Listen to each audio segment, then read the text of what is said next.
esta charla tiene el objetivo de dar como unas primeras generalidades, una revisión muy general de las recomendaciones dietarias diarias para, en un principio, prevención y posteriormente, en caso de necesidad, un tratamiento de la osteosarcopenia, mientras se realiza ya una valoración formal por un grupo de nutrición. Declaro no tener ningún conflicto de interés para la realización de esta charla. Quiero enfatizar en la importancia de la nutrición, ya que, como lo vimos el día de ayer en la charla del doctor Chavarro, el componente nutricional está muy visto en cuanto a uno de los principales factores de riesgo. Una mala nutrición, un déficit nutricional nos predispone al desarrollo de osteosarcopenia, pero asimismo, ya instaurada, el factor nutricional también es uno de los pilares en el tratamiento tanto farmacológico como no farmacológico de la osteosarcopenia. Y esto debido a los nutrientes críticos que participan en la formación del hueso y del músculo, como las proteínas, la vitamina D, el calcio, el magnesio y los aminoácidos de cadena ramificada. Esto por diferentes intervenciones que tienen dentro de la salud y función tanto ósea como muscular. Las proteínas intervienen en ambos órganos, la salud ósea, la masa, la función, la fuerza. La vitamina D también en masa, función, fuerza muscular, el equilibrio y la salud ósea. El calcio se ha visto pues más se ha interpretado más su impacto en la salud ósea, pero recordemos que también participa en la contracción muscular y por ende en la fuerza muscular. El magnesio por la salud ósea, función neuromuscular y la síntesis de la matriz orgánica, y los aminoácidos de cadena ramificada como la leucina, ya que nos ayudan a modular el metabolismo muscular y mejora la composición de la fuerza, de la composición corporal y la fuerza. También recordar los cambios inherentes al envejecimiento, algunos prevenibles, otros van con la edad. La aparición de la anorexia del anciano, la disminución sensorial, esto, por ejemplo, la disminución del gusto, la disminución del olfato. Recordemos que en la primera etapa, la fase preoral de la alimentación, pues el gusto, el olfato, la visión, tienen mucho que ver para ir preparando a la alimentación. Si hay algún déficit de esto, ya vamos a entrar en un déficit en cuanto al aporte nutricional. También la preferencia, hay cambios en la preferencia, más consumo de carbohidratos en los ancianos, más que otras sustancias con aporte proteico. También se van cambiando por las modificaciones bucodentales, la serostomía, la pérdida de piezas dentales, las personas que usan prótesis, ese desajuste que van teniendo a medida que va cambiando también su anatomía maxilar. Las modificaciones funcionales del aparato digestivo, por ejemplo, la hipocloridria del envejecimiento, pero también relacionada precisamente a la polifarmacia, la disminución del tránsito gastrointestinal, las comorbilidades, recordemos sobre todo enfermedades con altas demandas energéticas o enfermedades inflamatorias como la enfermedad pulmonar obstructiva crónica, la insuficiencia cardíaca. Es bien sabido que entre mayor consumo de número de medicamentos también hay una disminución en el apetito y también más interacción fármaco-nutriente. Y los factores psicosociales y económicos, como lo mencionó la doctora Diana ahorita, este manejo integral nos compete a todos. Tenemos que asegurarnos que las personas tengan acceso a un buen aporte de consumo de estos nutrientes, empezando desde la consecución de los nutrientes, que no tengamos barreras arquitectónicas o barreras sociales como personas que viven solos, las personas que han enviudado en cuanto al aporte de estos nutrientes. Y es así como todos estos macro y micronutrientes de una forma u otra conllevan al desarrollo fisiopatológico de la osteosarcopenia, algunos con la baja ingesta de proteínas, la alta ingesta de carbohidratos, las grasas saturadas, bajo consumo de antioxidantes, la baja exposición y consumo también de vitamina D y del calcio van a generar sarcopenia, obesidad, la obesidad sarcopénica que también nos acompaña frecuentemente a este síndrome, y la osteoporosis. Y ya para entrar en materia, el tratamiento nutricional de la osteosarcopenia, recordando los objetivos del tratamiento, que es mejorar o aumentar la masa muscular, mejorar la fuerza y el equilibrio y aumentar la masa y la calidad ósea.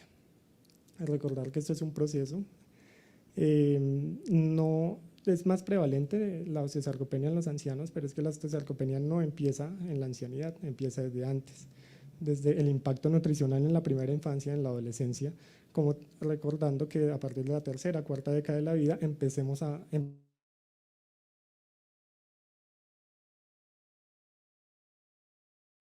perder masa y hábitos de vida llevemos a esta etapa de la edad. Como lo dijo el pediatra de mi hijo, cuando se enteró que era pediatra, me dijo, pues si yo hago bien mi trabajo, usted la va a tener más fácil con sus pacientes. Y es así, estos factores empiezan desde etapas muy tempranas de la edad. Y es que ahorita están las modas, estamos viendo niños más dedicados a las pantallas, con alto consumo de carbohidratos, de azúcares, menos actividad física, pero también está la moda fit, también lo hemos visto en consulta. Nuestros ancianos también están siendo más activos, ya no es ese envejecimiento que es sentados en una poltrona viendo televisión, o ahora son más activos, intentan conservar su vida social y es lo que tenemos que aprovechar. ¿Cómo lo prevenimos? Con un adecuado control glucémico, una adecuada ingesta de carbohidratos. La idea es que en el consumo de energía diario, este aporte de carbohidratos sea máximo del 60% de la energía total diaria. Una dieta alta en fibra, aproximadamente 50 gramos de fibra al día se recomienda en el consumo para disminuir así la carga glucémica. También evitar el exceso de consumo de bebidas alcohólicas. El exceso de bebidas alcohólicas definido, pues hay muchas definiciones, más o menos es para que nos hagamos idea, es una ingesta de más de 20 unidades a la semana en hombres y más de 13 unidades a la semana en mujeres, o en gramos es más de 8 a 10 gramos diarios de alcohol. Una medida de esto es una lata de cerveza de 330 centímetros cúbicos, una copa de vino de 140, 150 centímetros o un trago de algún licor de 48 a 50 centímetros cúbicos. Esa es como la medida para definir el exceso de consumo de alcohol.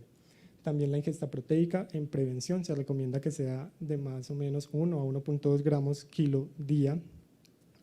La ingesta de lípidos que no exceda el 30% del aporte de energía total y que este consumo sea principalmente en grasas insaturadas como el omega 3 por su efecto antiinflamatorio y su efecto en la composición corporal.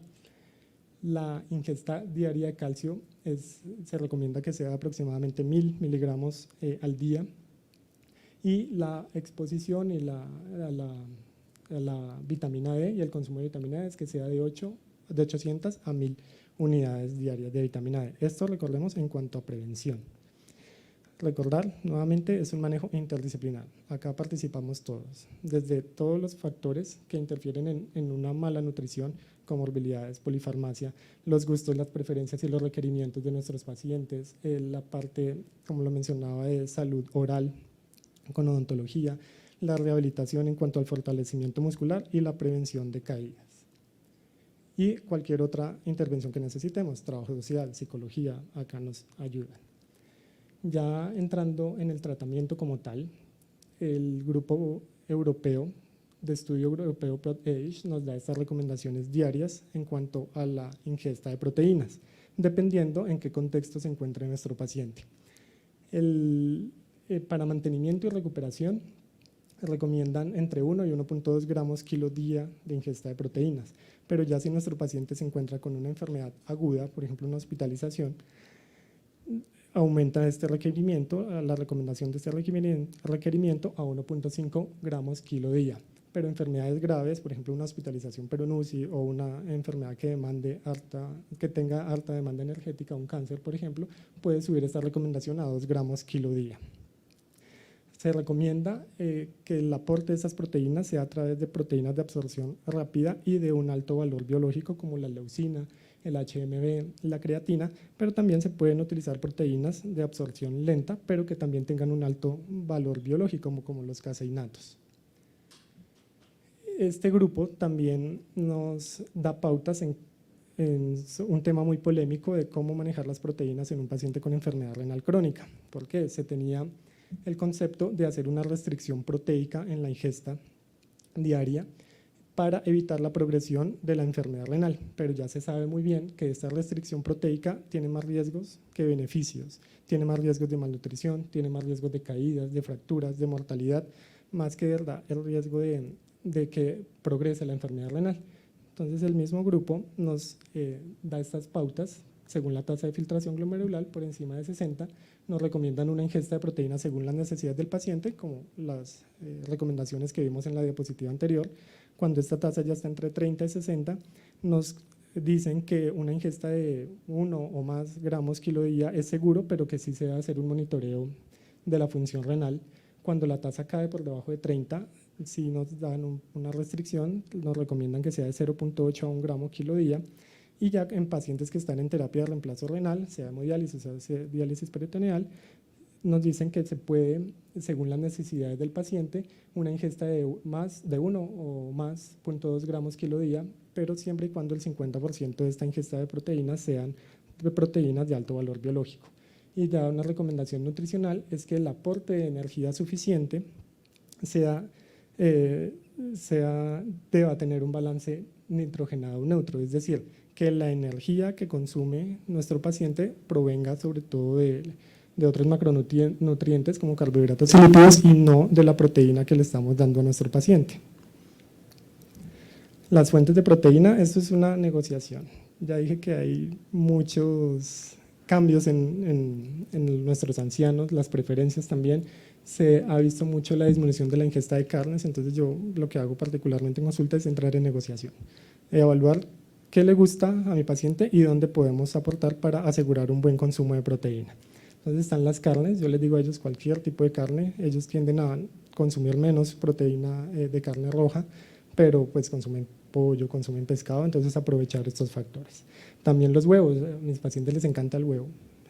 La recomendación, no hay ningún problema, ese mito de que es dañino, que el colesterol, ¿no? Ya podemos recomendar 1, 2, 3 huevos diarios incluso, los lácteos, los frutos secos y los granos secos, según también las condiciones de nuestro paciente. En cuanto al calcio, la recomendación es que sea de 1000 a 1300 ya para el tratamiento, no para mantenimiento, miligramos al día. Sí es conocido que a veces es muy difícil llegar con la sola dieta a estos requerimientos diarios, por eso sí nos recomiendan iniciar suplencia. La suplencia entre 500 a 600 miligramos día, teniendo en cuenta pues, que contamos con el carbonato de calcio, el citrato de calcio. Pros y contras, el citrato de calcio es mejor tolerado a nivel gastrointestinal, pero también es más costoso, requiere de pronto de más dosis diarias que el carbonato de calcio. Siempre que haya que hacer una suplementación por encima de los 600 miligramos día, debemos repartir la dosis para evitar los efectos secundarios y también mejorar la absorción de este micronutriente. Fuentes, nuevamente, lácteos y huevos, alimentos fortificados. Acá puse esto teniendo en cuenta las bebidas vegetales, como las bebidas de soya, que vienen fortificadas, no son una buena fuente de proteína, pero al ser fortificadas sí pueden ser una buena fuente de calcio. Las almendras, las sardinas, el brócoli, el kale y el tofu. Como le digo, tenemos una amplia variedad de donde podemos sacar estos nutrientes para negociar con nuestro paciente según sus gustos y preferencias. La vitamina D, este agente comunicador entre el músculo y el hueso por su acción tanto en mioquinas como en osteoquinas. La recomendación en suplencia ya es de 1000 a 2000 unidades al día. Se habló mucho sobre ese riesgo en cuanto a caídas, sobre todo con las macrodosis de vitamina D que se podían dar mensual o semanal. Se especuló mucho sobre que pues no era conveniente dar estas macrodosis por la asociación con el riesgo de caídas, pero ¿qué se sabe ahorita? Que este riesgo de caídas ocurre cuando los niveles de hidroxivitamina de 25 hidroxivitamina D en sangre están por encima de los 45 a 50 nanogramos por mililitro. Por eso se recomienda las dosis como sean diarias, semanales o mensuales, que la 25 hidroxivitamina D se mantenga en unos niveles entre 30 y 50 nanogramos por mililitro, que es lo que tenemos que evaluar en el seguimiento. Las fuentes, mantequilla, los champiñones con exposición a la luz solar, por ejemplo el portobelo, el salmón, el atún, la yema de huevo, nuevamente el huevo y los lácteos son fuentes importantes de vitamina D. Recordar que estos dos micronutrientes, vitamina D y calcio, juntos tienen una muy buena evidencia en cuanto a la prevención de cualquier fractura y a la prevención de fractura de cadera. En cuanto al alcohol, bueno, les mencioné que el exceso de alcohol era un factor de riesgo para el desarrollo de osteosarcopenia, pero el consumo leve a moderado se ha visto tener beneficios en cuanto, sobre todo en la salud ósea. Un consumo leve crónico de alcohol definido como 2 unidades al día en hombres o 1 unidad al día en mujeres nos ayuda a aumentar la densidad mineral ósea en columna y en cadera.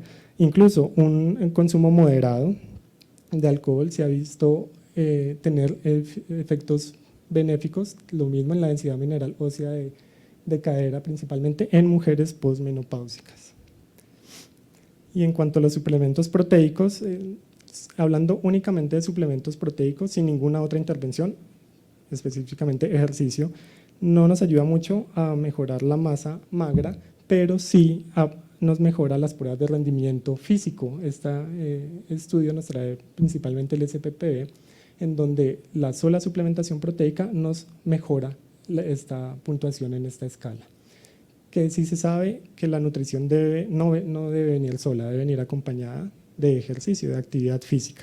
Se potencian mucho los resultados en masa muscular, en fuerza y en pruebas de desarrollo físico cuando se complementan, se maneja de manera conjunta nutrición y actividad física.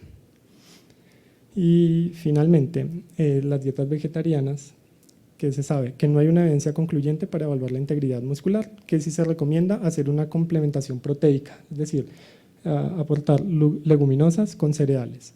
¿Esto por qué? Esto debido a los aminoácidos esenciales que de pronto no vienen en gran cantidad en alguno de los dos, pero se complementan con el otro. La salud ósea no hay diferencia siempre y cuando se asegure una adecuada ingesta de calcio.